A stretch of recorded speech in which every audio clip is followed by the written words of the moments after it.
जय हिंद साथियों, मैं अंकित कुमार यादव आप सभी का स्वागत करता हूं सृष्टि ज्ञान केंद्र में, जहां हम पढ़ रहे हैं कक्षा 12वीं की इतिहास को। इसमें चल रहे प्रारंभ कर रहे हैं आज एक नया अध्याय है आपका 8, जिसका नाम है किसान, जमींदार और राज्य।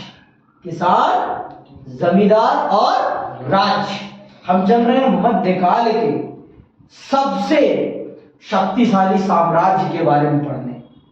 भारतीय इतिहास के मध्यकाल के सबसे ज्यादा शक्तिशाली साम्राज्य के बारे में हम चल रहे हैं पढ़ने, और उस समय के समाज को चल रहे हैं हम पढ़ने। उस समय के समाज को और उस समय के सबसे शक्तिशाली साम्राज्य को। ठीक है, तो आपका उस समय का शक्तिशाली साम्राज्य है मुगल साम्राज्य, और हम उस समय के कृषि संबंधों को, कृषि समाज। देखो, हमारे देश की उस समय आर्थिक रीढ़ की हड्डी कौन थे? किसान थे। किसानी ही मध्यकाल का सबसे प्रमुख व्यवसाय था। हमारे देश की आर्थिकी किस पर निर्भर थी? हमारी कृषि पर निर्भर थी। तो इसीलिए यहाँ पर भी आपको जो पढ़ाया जा रहा है वो कृषि समाज और मुगल साम्राज्य के संबंधों के बारे में पढ़ाया जा रहा है कि आपका किसान, जमींदार और राज्य के बीच में क्या संबंध है, ये चल रहे हैं हम समझने। तो ये जो आपको लिखा गया है राज्य, जमींदार और किसान, ये ऐसे ही नहीं है, इनके बीच में अंतर संबंध है, इसीलिए ऐसे लिखे गए हैं। देखो, किसान का संबंध जमींदार से है और जमींदार का संबंध राज्य से है। राज्य मतलब राजा से है, शासन से है। ठीक है, तो राजा नहीं जाता था किसानों से कर वसूलने। राजा का सीधे नियंत्रण नहीं होता था किसानों पर। किसानों पर नियंत्रण जमींदार करता था, और जमींदारों पर नियंत्रण कौन करता था? आपका राजा करता था। तो इस प्रकार से मध्यकाल में भारत का शासन संचालित होता था। मध्यकाल में भारत का शासन संचालित इस प्रकार से होता था। और यहाँ पर आप 16वीं शताब्दी से 17वीं शताब्दी के समय काल को चल रहे हैं पढ़ने। ठीक है, 16वीं से 17वीं शताब्दी के समय काल को चल रहे हैं हम पढ़ने। इसमें हम पढ़ेंगे अकबर के शासन काल को, इसमें हम पढ़ेंगे उसके पुत्र जहांगीर के शासन काल को, फिर उसके बाद हम पढ़ेंगे शाहजहां के, फिर पढ़ेंगे शाहजहां। बस मुख्य रूप से हम अकबर को ही पढ़ेंगे। यहाँ पर मुख्य रूप से हम अकबर को पढ़ेंगे और अकबरनामा की एक जिल्द को पढ़ेंगे खास तौर पर। और उस जिल्द का नाम क्या है? आइन ए अकबरी। आइन ए अकबरी, जिसे लिखा किसने है? अबुल फजल ने लिखा है। किसने लिखा है? अबुल फजल ने। समझ में आई बात? वो उसका एक दरबारी कवि था। दरबारी या कहिए उसके 9 रत्नों में से एक रत्न था। कौन? आपका अबुल फजल। समझ में आई बात? तो हम चल रहे हैं इस चीज को बाखूबी जानने और समझने। मध्यकाल के इस इतिहास को चल रहे हैं समझने, जिस इतिहास को आज के टाइम पे भारत सरकार पढ़ाने से पता नहीं क्यों कतराती है। भारत सरकार आज के टाइम पर इस मुगल इतिहास को पढ़ाने से कतरा रही है। अब आप ही मुझे बताओ कि क्या हम उनके योगदान को समाप्त कर सकते हैं? अगर वो आए हैं देश में, रहे हैं देश में, उन्होंने काम किया है, तो उनके हम काम को उनको हम हटा सकते हैं? हिंदुओं की लड़ाई भी तो उन्हीं से हुई है ना। अगर आप हिंदू राजाओं के बारे में पढ़ाओगे तो आपको उनको पढ़ाना ही पड़ेगा। आप चाहते हो महाराणा प्रताप के बारे में पढ़ाना, लेकिन बिना अकबर को पढ़ाए आप महाराणा प्रताप जी को पढ़ा ही नहीं सकते। महाराणा प्रताप साहब की रेलेवेंसी तभी है जब अकबर है। अकबर नहीं तो महाराणा प्रताप नहीं, और अगर महाराणा प्रताप नहीं तो अकबर भी नहीं। दोनों एक दूसरे के पूरक है, एक सिक्के के 2 पहलू हैं। दोनों को पढ़ाना पड़ेगा हमें, तभी हम जान पाएंगे। समझ में आई बात? और ये सत्य है कि अकबर ने पूरे मध्यकाल में हिंदू राजाओं को अपने अधीन किया है, ये झूठ तो है नहीं। तभी तो वो पूरे हिंदुस्तान का सबसे बड़ा बादशाह बनता है ना। वो अभी तो वो बादशाह बना है ना भाई। अगर हिंदू राजा अपने आप को संगठित कर लेते, एकजुट कर लेते, तो फिर अकबर कैसे उन पर शासन कर पाता? लेकिन वो तो आपस में एकजुट हो नहीं पाए। इसी कारण से, इसी चीज का फायदा उठाकर अकबर ने उनको एक एक करके तोड़ा और अपने में मिला लिया। समझ में आई बात? तो ये है कहानी। तो इस कहानी को पढ़ेंगे, जब तक हम अकबर को नहीं पढ़ेंगे तब तक हम इस कहानी को भी नहीं पढ़ पाएंगे। समझ में आई बात? तो अकबर भी उतना ही रेलेवेंट है पूरी हिस्ट्री में, भारत के इतिहास में। अब अकबर है तो है, कुछ भी किया नहीं जा सकता भाई, और पढ़ाना पड़ेगा आपको क्योंकि है वो, और एक महान शासक है। मैं नैतिकता के दृष्टिकोण से नहीं देख रहा हूं, मैं प्रशासनिक दृष्टिकोण से देख रहा हूं। प्रशासनिक दृष्टिकोण से अकबर एक बहुत ही कुशल राजा है और इसे कोई भी मना नहीं कर सकता है। समझ में आई बात? मैं योद्धा के रूप में नहीं देख रहा हूं, मैं नैतिकता के दृष्टिकोण से नहीं देख रहा हूं, मैं दयालुता के दृष्टिकोण से नहीं देख रहा हूं, मैं सिर्फ प्रशासन के दृष्टिकोण से देख रहा हूं। और प्रशासन के दृष्टिकोण से उसने अपने आप को बहुत ही प्रशस्त प्रशासन स्थापित किया, जो जिसका परिणाम है कि उसके शासन काल में मुगल साम्राज्य सबसे ऊंचाइयों पर पहुंचा। ये सत्य है और इसे कोई मना नहीं कर सकता। तो चलिए इसी को विस्तार से पढ़ते हैं और जानते हैं कि क्या है आपका मुगल साम्राज्य। क्या है आपका मुगल साम्राज्य?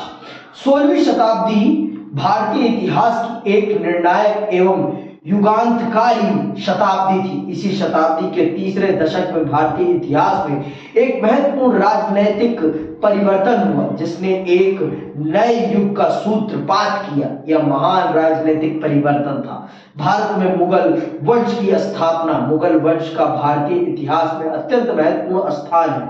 इस वंश ने भारत में एक विशाल साम्राज्य का निर्माण करके देश को राजनीतिक एकता ही प्रदान नहीं की, अपितु एक राष्ट्रीय साम्राज्य एवं राष्ट्रीय संस्कृति का भी निर्माण किया।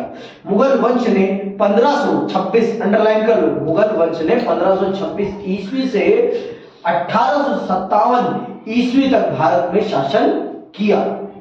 1526 ईस्वी से लेकर 1857 ईस्वी तक उसने भारत पर शासन किया है। किसने?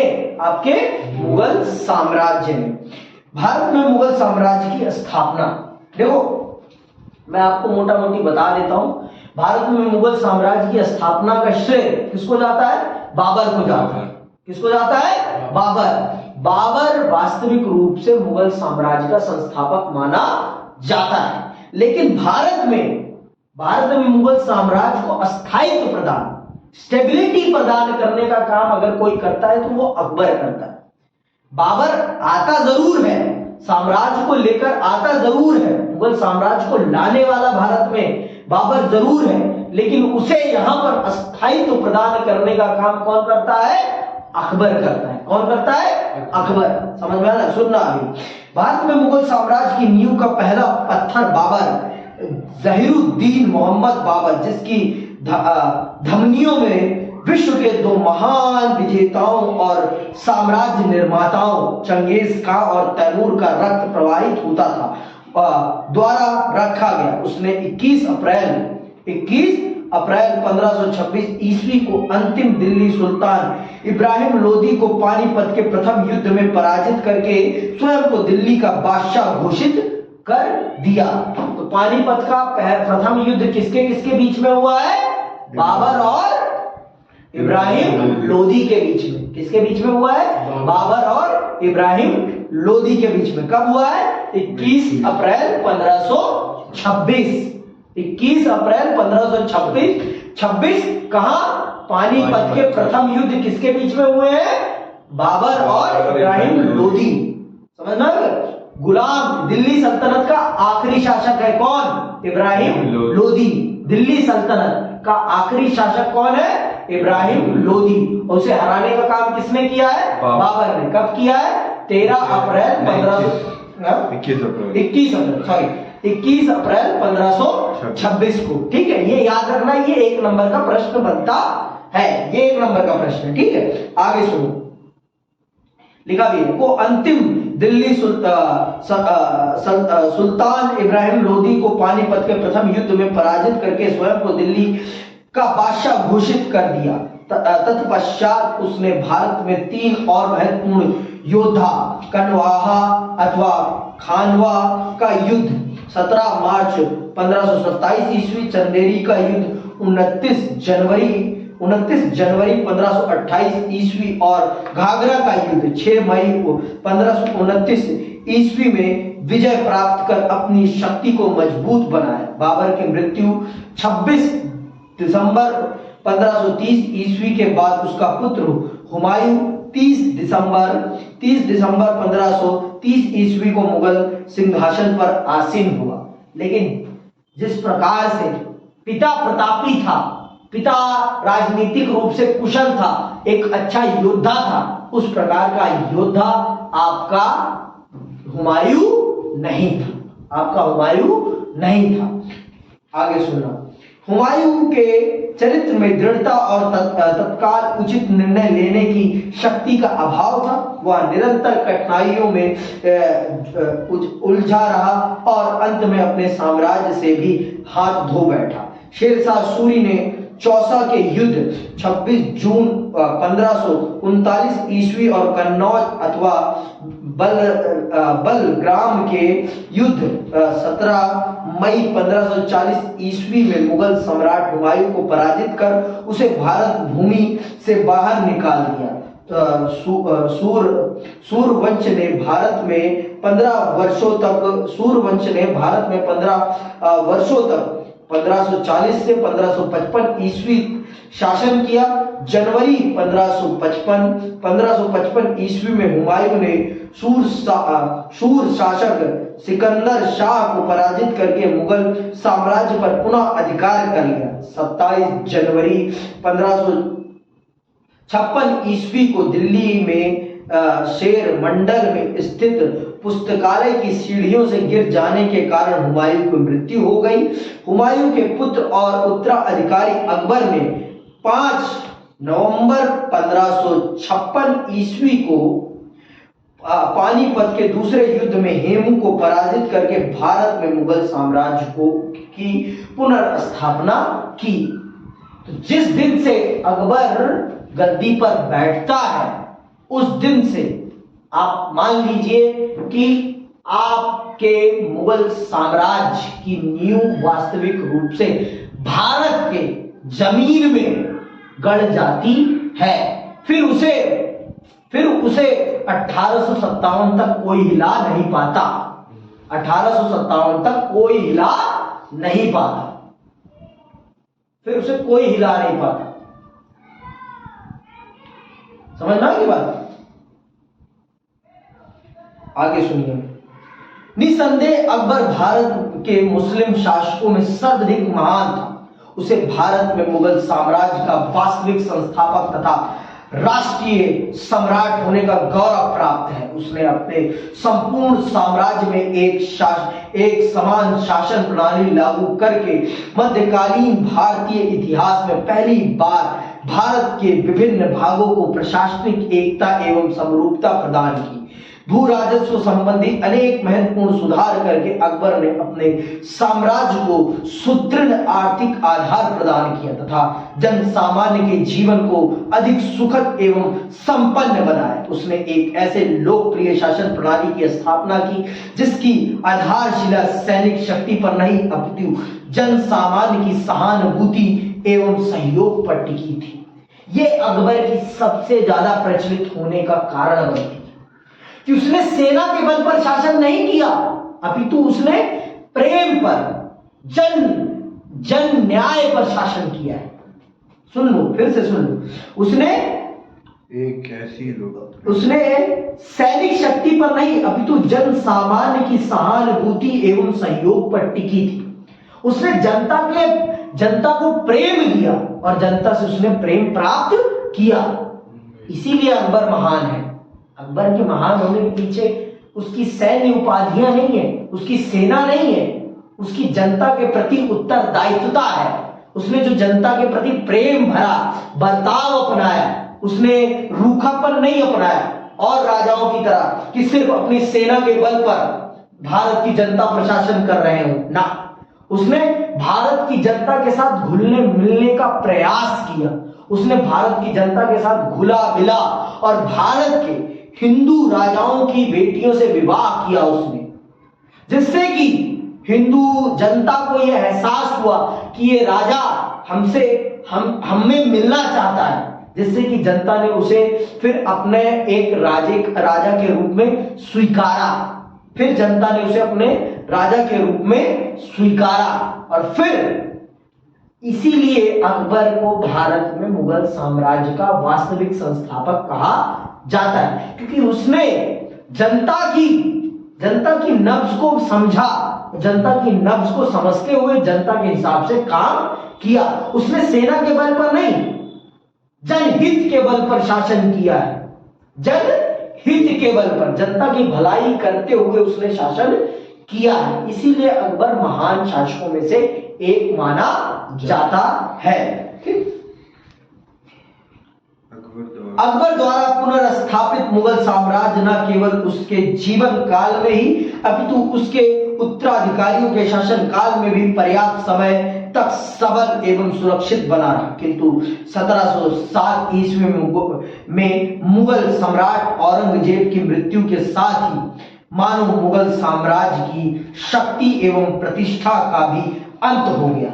क्योंकि मुगल साम्राज्य को बर्बाद करने का काम अगर किसी ने किया था तो वो औरंगजेब ने ही किया था। औरंगजेब की जनता के प्रति जो क्रूरता थी, जनता के प्रति जो उसने क्रूरता अपनाई थी, वो उसी क्रूरता ने उसे जनता के मन से उतार दिया था, जनता के मन से उसे उतार फेंका था। भैया आप जनता को जबरदस्ती धर्म परिवर्तन करवाओगे, जनता के ऊपर अवैध तरीके के धार्मिक कर लगाओगे, आप जानते हो आप एक हिंदू बहुल राष्ट्र पर शासन कर रहे हैं, फिर भी आप हिंदू बहुल जनता के ऊपर अत्याचार करोगे, भारत के मंदिरों को तोड़ोगे, तो क्या होगा? आपको जनता प्यार थोड़ी ना करेगी फिर। और अकबर ने ऐसा कुछ नहीं किया। अकबर ने वो किया जो किसी भी मुगल शासक ने नहीं किया। अकबर ने भारत के धार्मिक यात्राओं पर जो कर लगते थे, टैक्स लगते थे, उन सभी करों को हटवा दिया था उसने। इसीलिए वो जनता में इतना प्यार प्राप्त करता है, इसीलिए जनता उसके प्रति इतना आकर्षित होती। लेकिन इस औरंगजेब ने आज के समय में, भारत में आज के समय में जितनी भी समस्याएं हैं ना, धार्मिक समस्याएं, उन समस्याओं को पैदा करने में इस व्यक्ति का सबसे बड़ा हाथ है, औरंगजेब का। उत्तर भारत में जितनी भी मंदिरों से, मस्जिदों से संबंधित समस्याएं हैं, उन समस्याओं को पैदा करने में इस व्यक्ति का सबसे बड़ा हाथ है। इस व्यक्ति के कारण ही भारत में आज जो आपको मंदिर मस्जिद विवाद दिखता है, वो औरंगजेब के कारण ही दिखता है, क्योंकि इसने कट्टरता अपनाई, और जो कट्टरता अपनाता है ना, वो कभी सुखी नहीं रहता। इसीलिए इसको भारत के इतिहास में एक अच्छा राजा नहीं माना जाता। और इसी के समय काल में आपके मराठा साम्राज्य का उदय होता है। छत्रपति शिवाजी महाराज का उदय इसी के समय काल में होता है। छत्रपति शिवाजी महाराज का समय काल औरंगजेब के समय काल का है।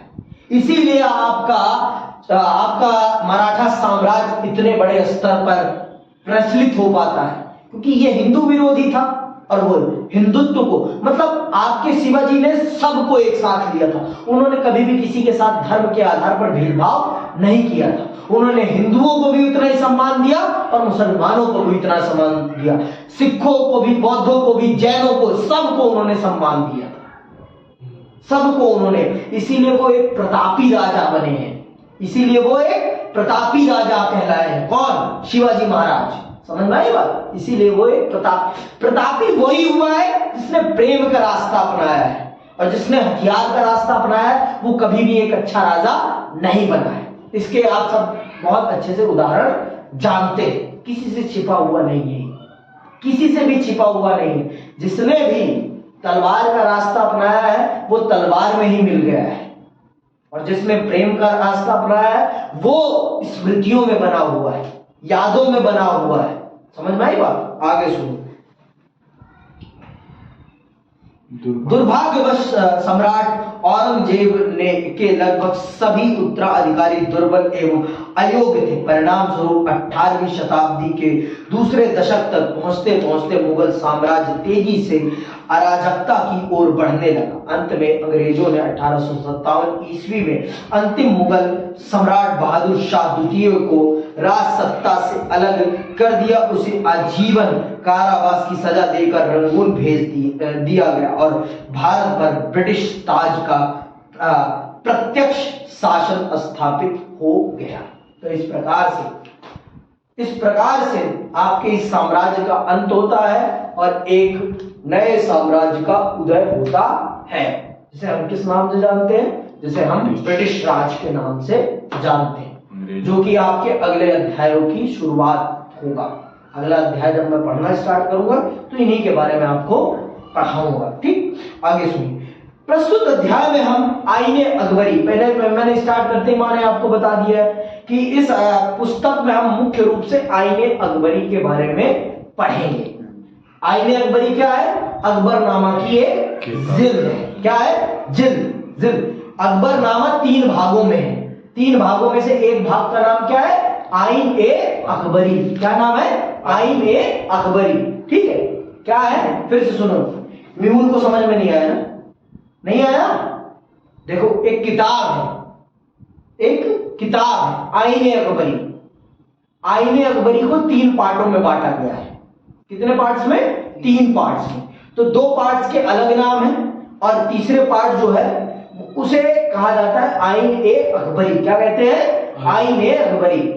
जैसे मान लो यार, एक किताब है, एक किताब में 3 भाग है। जैसे एक पिक्चर है भैया, जैसे गोलमाल है। गोलमाल कितनी बनी है? गोलमाल के पार्ट्स बने हैं ना, तो वैसी ही है ये भी।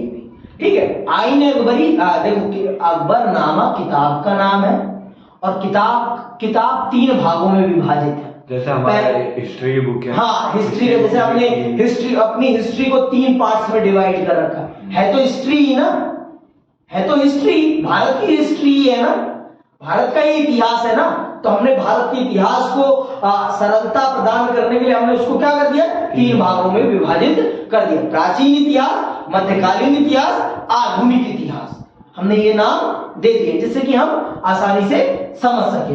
तो अकबरनामा भी एक ही किताब है, लेकिन उसको 3 भागों में विभाजित कर दिया गया, क्योंकि पहले दो भागों में अकबर के जीवन से संबंधित, अकबर के प्रशासन से संबंधित, अकबर और मुगल साम्राज्य से संबंधित इतिहास लिखा है। जो तीसरा भाग है उसमें अकबर की शासन व्यवस्था, अकबर के साम्राज्य की किसानों की स्थिति, इन सब चीजों के बारे में लिखा गया है। तो यहाँ पर हम क्या पढ़ रहे हैं? किसान, जमींदार और राज्य। इसीलिए तो हम यहाँ पर मुख्य रूप से आईने अकबरी में लिखी हुई बातों को विशेष रूप से पढ़ेंगे।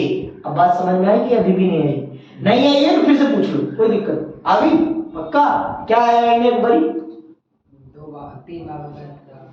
3 अकबरनामा एक किताब है, उसमें से एक पार्ट का नाम है आईने अकबरी, जिसमें क्या लिखा है? जिसमें मुगल साम्राज्य के, अकबर के अधीन वाले साम्राज्य की कहानी लिखी हुई है।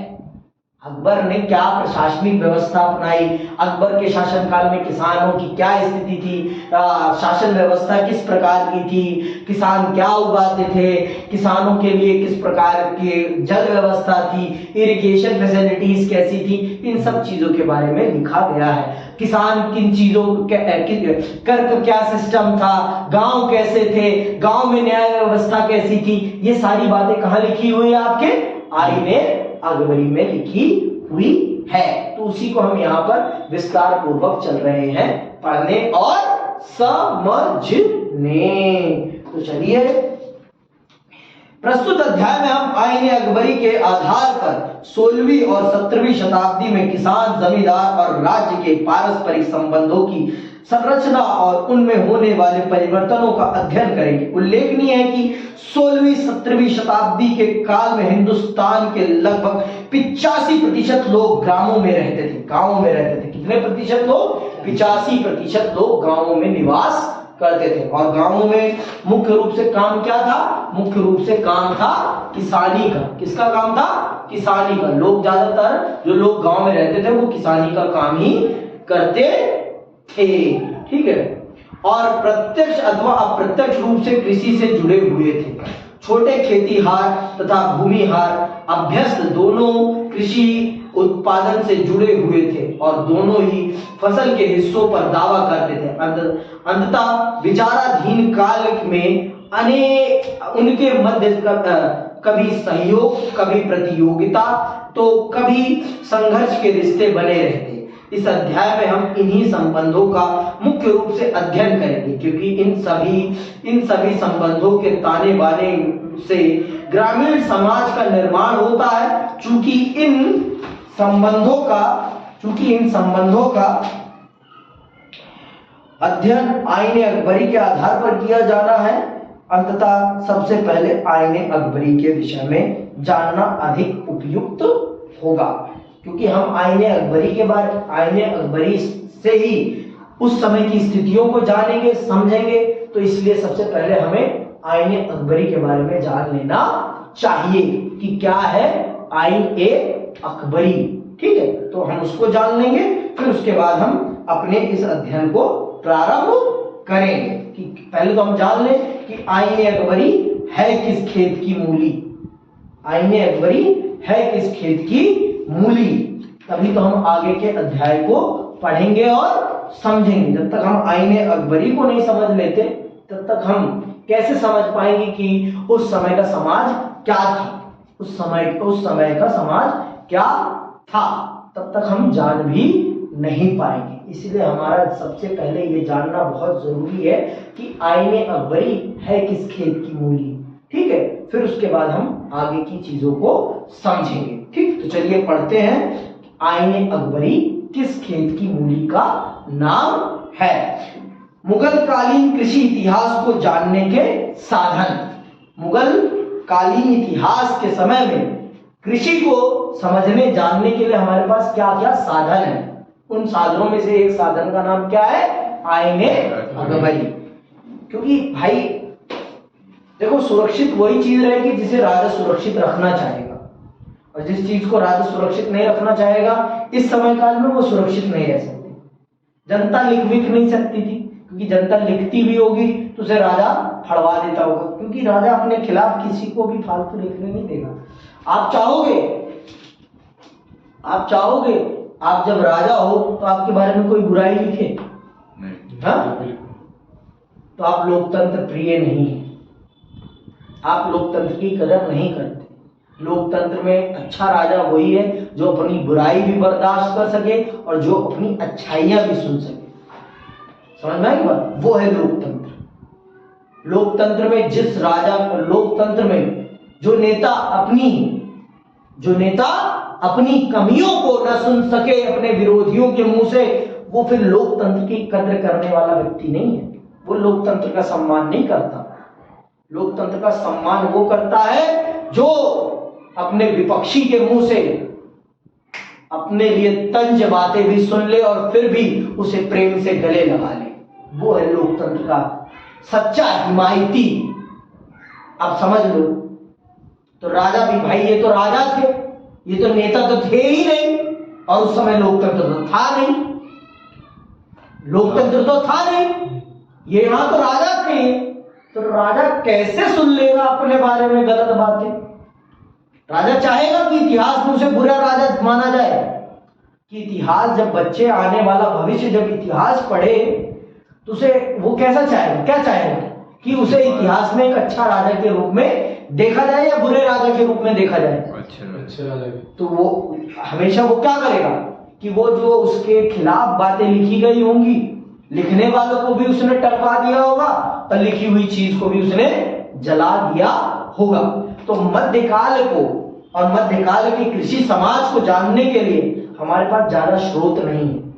उन्हीं स्रोतों में से मुख्य स्रोत है आपका आईने अकबरी, क्योंकि किसान तो खुद लिखते नहीं होंगे, किसानों को लिखना ही नहीं आता होगा। लिखना भी आता होगा तो उनके पास इतना समय नहीं होता होगा कि वो लिखें, और लिखा भी होगा तो राजा ने अगर देखा होगा, गलती से उसकी नजर में आ गया होगा पहली बात तो इतिहासकारों की नजर में नहीं आया होगा, आया भी होगा और मान लो राजा को पता भी चल गया होगा तो उसको भी लटकवा दिया होगा और उसके द्वारा लिखी गई किताब को भी जला दिया होगा। तो हमारे पास बहुत ही लिमिटेड सोर्सेज है आपके कृषि समाज को जानने के।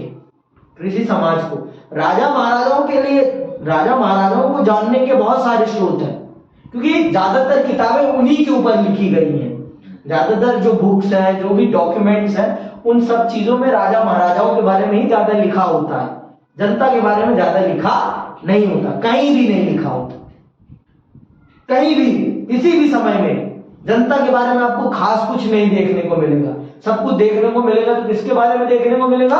राजा और राज परिवार के बारे में, राजा और राज परिवार के बारे में।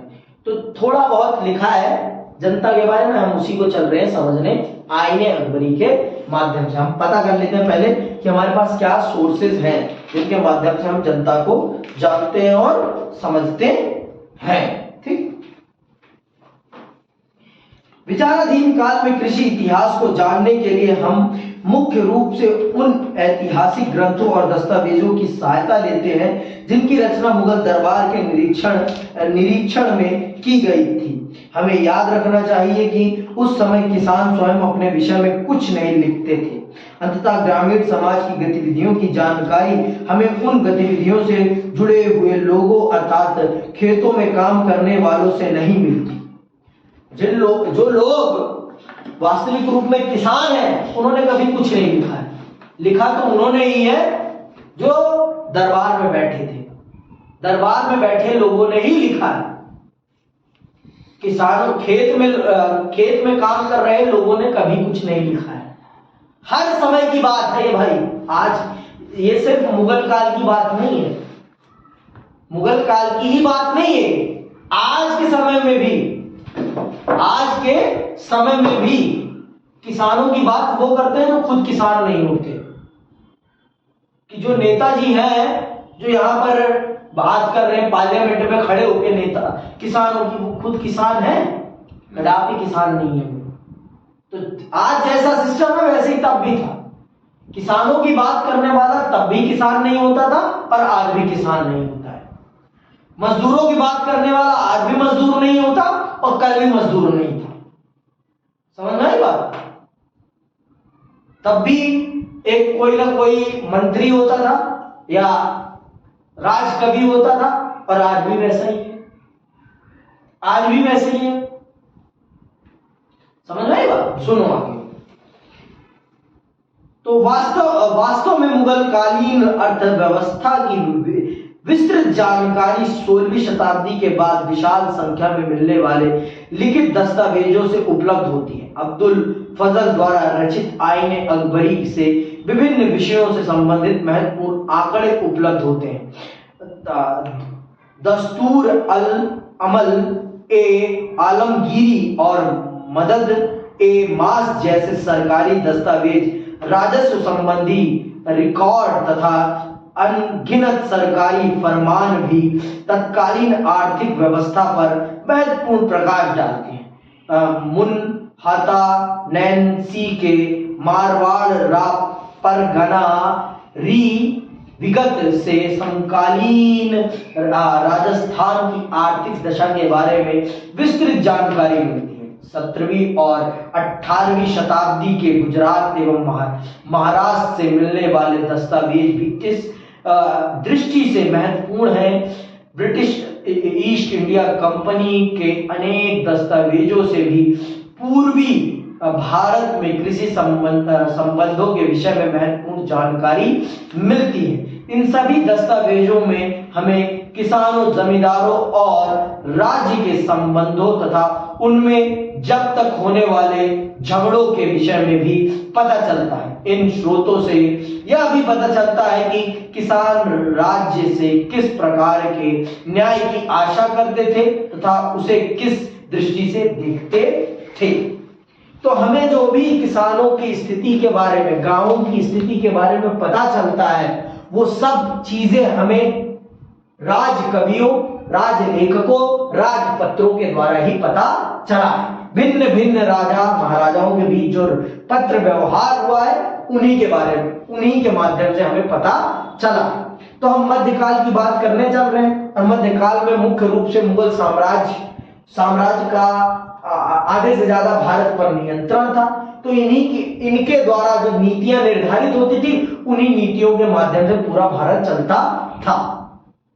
तो हम उन्हीं की जो सबसे प्रामाणिक किताब है अकबरनामा, उसी की एक जिल्द के, उसी के एक पार्ट जिसका नाम है आईन अकबरी, और लेखक है अबुल फजल, जो कि अकबर के 9 रत्नों में से एक रत्न है। उसके द्वारा लिखित किताब के माध्यम से चल रहे हैं हम उस समय के किसानों की, जमींदारों की, और उनका शासन के साथ क्या संबंध था, उसके बारे में जानने और समझने। ठीक, चलते हैं, पढ़ते हैं और जानते हैं कि कैसा संबंध था इन लोगों का।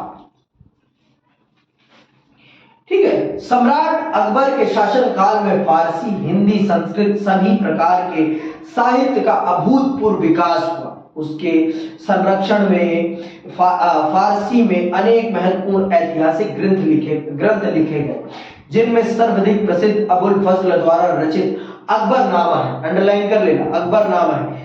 इसकी रचना अकबर के दरबारी इतिहासकार अबुल फजल द्वारा की गई थी। अकबरनामा 3 भागों में विभक्त है, जिसे 3 भागों को क्या कहते हैं, जिल्द कहते हैं। क्या कहते हैं, जिल्दों में विभक्त है। इनमें से पहले 2 भाग इतिहास है और तीसरा भाग आईन अकबरी है। वास्तव में आईन अकबरी उन नियमों का संग्रह है। अंडरलाइन कर लो, क्या है आईन अकबरी? आईन अकबरी है वास्तव में आईन ए अकबरी उन नियमों का संग्रह है जिनका निर्माण अकबर द्वारा अपने प्रशासन को सुचारू रूप से चलाने के लिए किया गया था। इस प्रकार आईन अकबरी इतिहास लेखन की एक विशाल परियोजना का एक भाग थी। इसे अकबर के शासन काल के 42वें वर्ष अर्थात 1598 ईस्वी में 5 संशोधनों के बाद पूरा किया गया था। इसका संकलन शाही नियम कानून के सारांश और साम्राज्य के एक राजपत्र के रूप में किया गया था। आईन अकबरी को 5 दफ्तरों अथवा भागों में विभाजित, आईन अकबरी भी 5 भागों में विभाजित थी। अकबरनामा, पहले तो अकबरनामा वो 3 भागों में विभाजित था। पहले 2 भागों में क्या लिखा था, इतिहास लिखा था, और जो आईन अकबरी थी उसमें क्या लिखा था, साम्राज्य के नियम कानून लिखे थे। अकबरनामा भी 5 भागों में विभाजित था, साफ साफ लिखा है, सुन लो। आईन अकबरी को 5 दफ्तरों अथवा भागों में विभाजित किया गया था।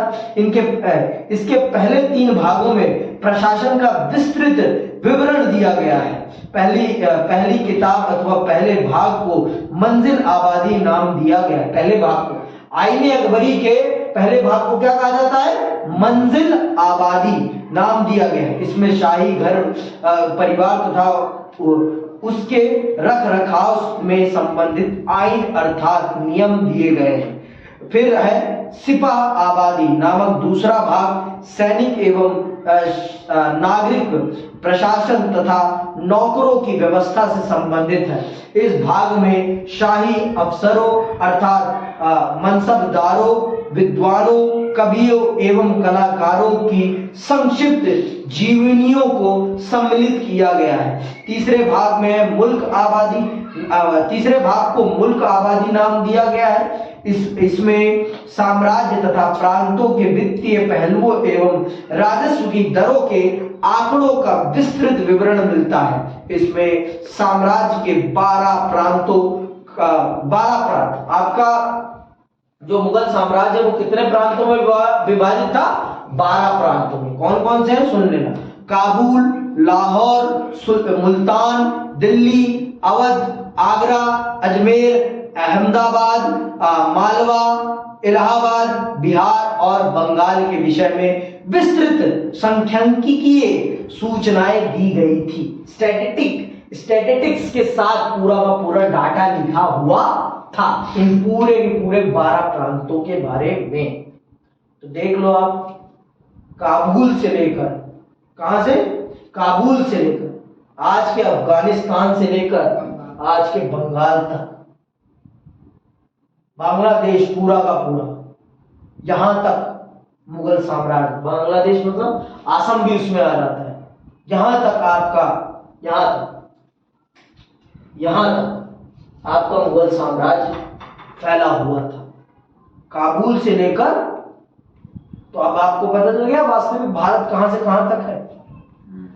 हिंदुकुश पर्वत से स्टार्ट होता है और म्यांमार भी हमारा ही पार्ट था एक टाइम पर, या इतना बड़ा था भारत, इतना बड़ा था भारत। समझ में आई बात? अखंड भारत। इसे कहते हैं अखंड भारत। ठीक है, तो इन 12 प्रांतों के बारे में पूरी विस्तृत डाटा वाइज पूरी की पूरा का पूरा रिकॉर्ड मिलता है हमें। कौन से भाग में? मुल्क आबादी में। आईने अकबरी के तीसरा भाग क्या है? मुल्क आबादी है। और उसमें इन 12 प्रांतों के बारे में जो नियम कानून थे, उन सारे कानूनों नियमों के बारे में इसमें लिखा गया था। ठीक है, इन सूचनाओं में प्रांतों तथा उनकी सभी प्रशासनिक एवं वित्तीय इकाइयों जैसे सरकार, परगना और महल के भौगोलिक, स्थलाकृतिक एवं आर्थिक रेखा चित्रों को भी सम्मिलित किया गया था। इसी खंड में प्रत्येक प्रांत और उसकी पृथक इकाइयों की कुल पैमाइश की गई भूमि तथा जमा अर्थात राज्य द्वारा निर्धारित राजस्व की रकम का भी उल्लेख मिलता है। पूरा का पूरा हर 12 राज्यों के बारे में कैसे वो कंट्रोल होते हैं, उनमें भी सब डिवीजन क्या है। जैसे आज के टाइम पे भी सब डिवीजन होता है ना, कि सबसे पहले एक गांव है, गांव में एक पंचायत है, पंचायत के बाद वहां का प्रशासन कौन संभाल रहा है? वहां का प्रशासन पुलिस संभाल रही है, पुलिस के बाद एक जिला तहसील है, पहले तहसील है, पहले होता है थाना, फिर तहसील होता है, फिर तहसील के बाद जिला होता है, जिले के बाद क्या होता है? राज्य होता है, राज्य के बाद क्या होता है? देश होता है। यही है ना सिस्टम। पहले गांव है, गांव के बाद थाना है, थाने में बहुत सारे गांव आते हैं, एक थाने में बहुत सारे गांव आते हैं। ठीक है, फिर थाने के बाद क्या है? पंचायत, तहसील, फिर तहसील के बाद क्या है? जिला, जिले के बाद क्या है? जिले के बाद है राज्य, राज्य के बाद क्या है? देश। तो ऐसे ही मुगल साम्राज्य में भी था, मुगल साम्राज्य में भी सब कुछ चरणबद्ध तरीके से था।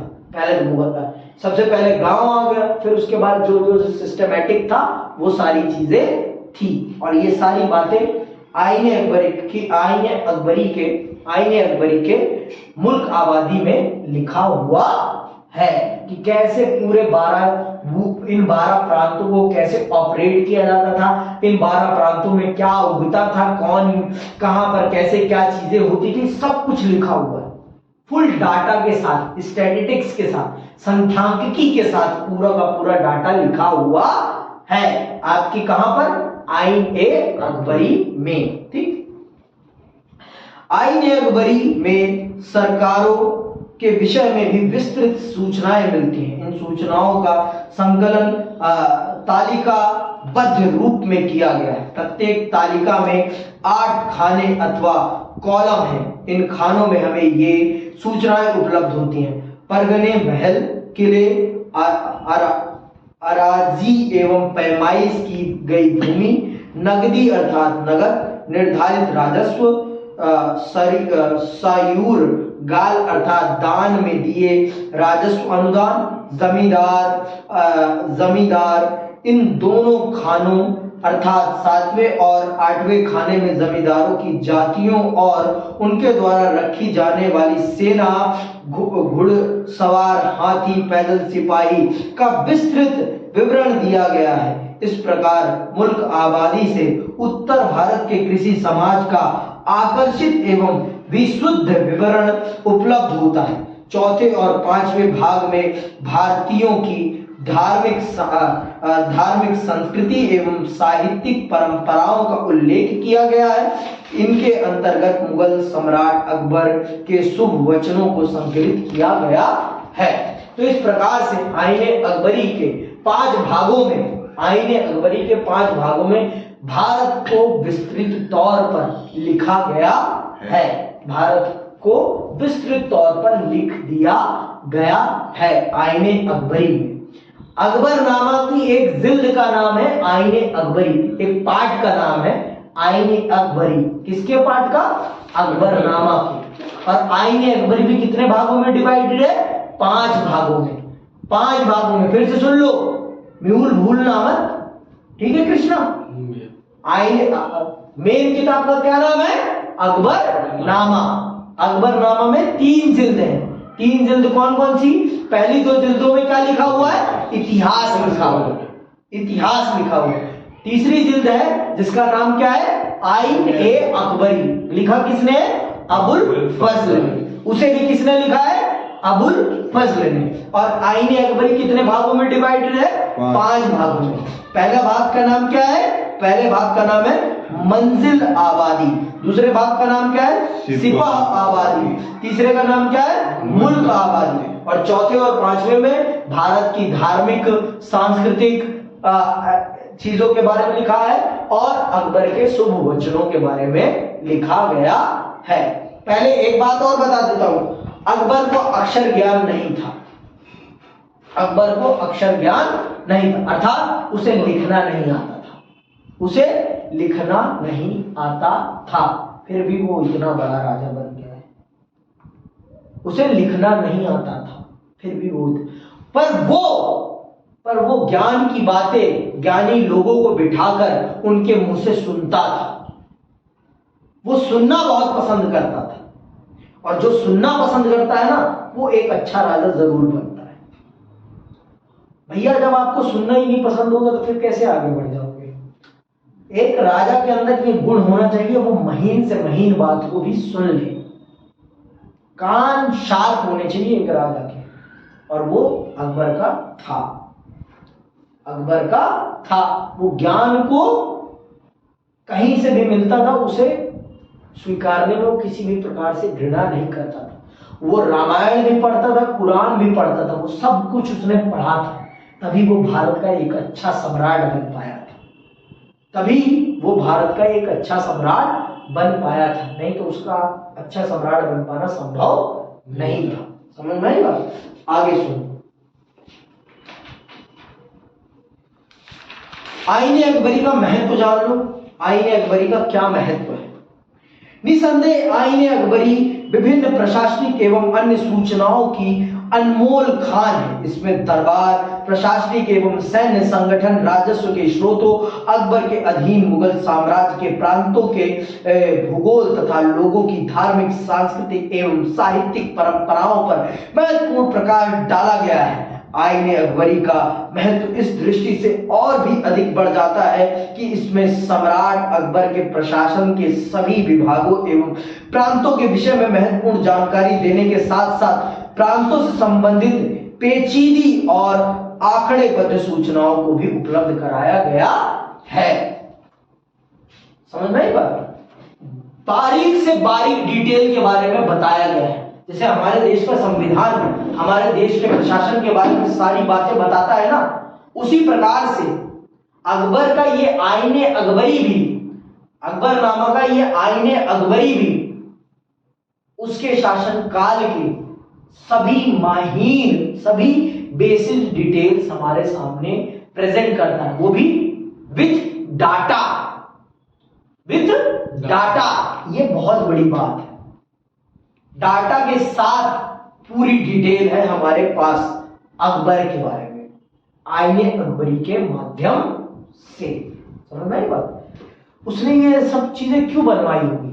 जिससे कि उसके आने वाला साम्राज्य, उसके जो उत्तराधिकारी हों, उन्हें समस्या का सामना ना करना पड़े। हमने भी संविधान इसीलिए बनाया है ना, जिससे कि हमारा देश स्मूथली चल सके। उसने भी ऐसा ही किया होगा। इसीलिए इन सूचनाओं को एकत्रित करना तथा उन्हें क्रमबद्ध रूप में संकलित करना कोई सरल एवं सामान्य कार्य नहीं था। यह एक महत्वपूर्ण शाही प्रयास था। सम्राट अकबर के अधीन साम्राज्य के सभी क्षेत्रों में प्रचलित रीति रिवाजों एवं व्यवसायों के विषय में महत्वपूर्ण जानकारी देने वाला यह ग्रंथ स्वयं में एक अनूठा प्रयास है। उल्लेखनीय है कि आईने अकबरी में मुगल साम्राज्य का चित्रण एवं मिश्रित संस्कृति वाले साम्राज्य के रूप में किया गया है, जिसमें हिंदू, जैन, बौद्ध और मुसलमान जैसे भिन्न भिन्न धर्मों के वाले लोग निवास करते थे। हमें याद रखना चाहिए कि अबुल फजल ऐसे पहले मध्यकालीन इतिहासकार थे जिन्होंने इतिहास लेखन की प्रचलित परंपराओं से बहुत आगे बढ़कर अपनी इस रचना में मुगल नौकरशाही तथा उत्पादों के संबंध में सांख्यिकीय आंकड़ों का विवरण दिया है। अबुल फजल के पहले के इतिहासकारों ने अधिकांशतः राजनीतिक घटनाओं जैसे युद्धों, विजय, उपलब्धियों तथा राजनीतिक षड्यंत्रों आदि के विषय में ही लिखा है। उनका उद्देश्य देश के लोगों अथवा उत्पादों के विषय में लिखना था ही नहीं। उनके विवरणों में तत्कालीन जनसंख्या के बहुसंख्यक भाग का निर्माण करने वाले किसानों अथवा उनके उत्पादों का उल्लेख प्रासंगिक रूप से ही मिलता है। निसंदेह मुगल साम्राज्य और साम्राज्यों के लोगों के विषय में विस्तृत सूचनाएं प्रदान करने वाला आईने अकबरी ऐतिहासिक दृष्टि से मध्यकालीन भारत का एक अत्यधिक महत्वपूर्ण ग्रंथ है। आज से पहले जितने भी इतिहासकार थे उन्होंने राज दरबार से संबंधित विषयों पर ही अपने लेख और इतिहास लिखे थे, लेकिन आपके अबुल फजल ने इतिहास के दृष्टिकोण को बढ़ाया और इतिहास को राज दरबार से उठाकर जन सामान्य की बातों को भी उस इतिहास में सम्मिलित किया। किसने? आपके अबुल फजल ने, जिससे कि जनता की भावना को भी व्यक्त किया जा सके। किसमें? इतिहास में। उसने जनता के द्वारा उगाए जाने वाले उत्पादों के बारे में लिखा है, जनता के रीति रिवाजों के बारे में लिखा है, उसने सारी चीजों के बारे में लिखा है। उसने इतिहास के दृष्टिकोण को राजमहलों से उठाकर जन सामान्य के दृष्टिकोण को भी इतिहास में सम्मिलित किया है। यह है अबुल फजल, ये है आईने अकबरी। इसीलिए हम मध्यकालीन इतिहास में क्यों पढ़ रहे हैं आईने अकबरी को? क्योंकि ये सिर्फ साम्राज्य के बारे में नहीं बता रही, ये उस समय के जन सामान्य के बारे में बता रही है, उनके द्वारा किए जाने वाली गतिविधियों के बारे में भी बता रही है। इसीलिए ये किताब इतनी महत्वपूर्ण है। कौन सी? आईने अकबरी। क्योंकि ये सिर्फ राजा के बारे में नहीं बता रही, ये राजा के साथ साथ उसकी प्रजा की विशेषताओं, प्रजा के द्वारा किए जाने वाले कामों, प्रजा के द्वारा मनाए जाने वाले त्योहारों, प्रजा की संस्कृति, प्रजा के साहित्य, सब चीजों के बारे में बता रहे। प्रजा खेत में क्या उगाती थी, प्रजा अपने राजा को कितना कर देती थी, ये सब सांख्यिकी डाटा के हिसाब से सब कुछ लिखा हुआ है। ये उस समय के सबसे उत्कृष्ट इतिहासों में से सबसे बेहतरीन इतिहास था, सबसे बेहतरीन इतिहास। इसीलिए आईने अकबरी इतना महत्वपूर्ण है। समझ में आई बात? और आज से इससे पहले कि जितने भी इतिहासकार थे वो सिर्फ राज दरबार तक ही सीमित रह गए थे कि राजा ने कितने युद्ध लड़े, राजा ने कितने युद्ध जीते हैं, राजा के खिलाफ किसने क्या षड्यंत्र रचा, राजा ने कितनी शादियां की, राजा के किसके साथ मैत्रीपूर्ण संबंध थे, सिर्फ यही सीमित रह गए।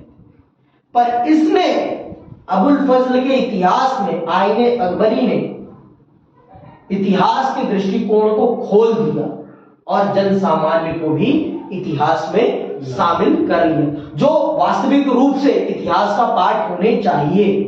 ये जनता ही तो इतिहास का पाठ होनी चाहिए, लेकिन जनता को किसी भी इतिहासकार ने अपने पाठ में नहीं रखा था, लेकिन इसने उनको मेंबर ऑफ हिस्ट्री बना लिया। समझ में आ गई? तो यहां से इतिहास का जो दृष्टिकोण था वो बहुत बड़े स्तर पर खुल गया। ठीक, चलो और आगे सुनते हैं। फिर क्या? कृषि इतिहास लेखन के स्रोत में आईने अकबरी के प्रयोग की समस्याएं, कि आईने अकबरी को किस प्रकार की समस्याओं का सामना करना पड़ा था अपनी कृषि संबंधी विषयों को लिखने में, ये भी हम समझ लेते हैं। क्या आज यही खत्म करें? बस आज यहीं पर करते हैं, अगली क्लास से हम प्रारंभ करते हैं कि आईने अकबरी को किस प्रकार की समस्याओं का सामना करना पड़ा कृषि संबंधी सूचनाओं को इकट्ठा करने में। इसी के साथ यहां समाप्त। जय हिंद, जय भारत।